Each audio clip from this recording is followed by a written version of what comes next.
आ रही है। गुरुवार को दिल्ली में संघ की कोर ग्रुप की बैठक होगी, जिसमें संघ प्रमुख मोहन भागवत, भैयाजी जोशी, दत्तात्रेय होसबोले, डॉक्टर कृष्ण गोपाल और सुरेश सोनी मौजूद रहेंगे। इस मीटिंग में मोदी सरकार के नोटबंदी के फैसले की समीक्षा की जाएगी। साथ ही यूपी, पंजाब, गोवा और उत्तराखंड में होने वाले चुनाव की रणनीति तैयार की जाएगी। इसी पर और जानकारी के लिए सीधे चलते हैं हमारे संवाददाता यतीन्द्र शर्मा के पास। यतीन्द्र, ये जो बैठक है, इसके बाद क्या फॉलो अप में बीजेपी के साथ भी इनकी कोई बैठक होगी?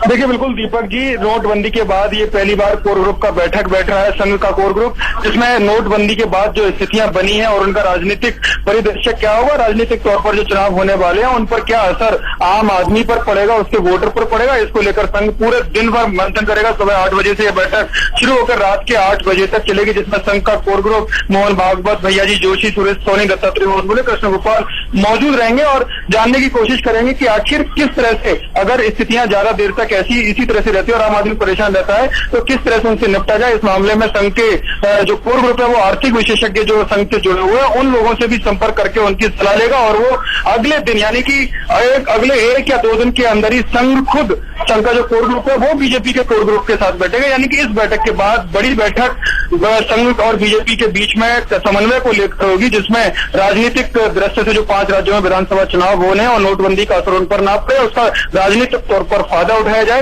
ये सारी चर्चा उसमें होंगी। लेकिन इससे पहले कोर ग्रुप पूरी रणनीति तैयार करेगा कि अगर कहीं नोटबंदी के बाद जो हालात है और आम आदमी अभी तक उभर नहीं पाया, उनको लेकर नुकसान ना हो और राजनीतिक तौर पर फायदा किस तरह से मिले, तमाम तरह की चर्चाएं और रणनीति तैयार की जाएगी। बहुत बहुत शुक्रिया यतीन्द्र पूरी जानकारी के लिए। तो अंदर की बात यह है कि नोटबंदी का फैसला बहुत बड़ा फैसला है और संघ और बीजेपी इस बात को जानते हैं कि अगर इसका नेगेटिव असर हुआ तो आने वाले राज्यों के विधानसभा चुनाव, जिसमें उत्तर प्रदेश, पंजाब, उत्तराखंड शामिल है, वहां पर उन्हें तकलीफ हो सकती है। लिहाजा उसके प्रभावों की समीक्षा की जा रही है और उसके बाद ही आगे की कदम बीजेपी और आरएसएस उठाएगी।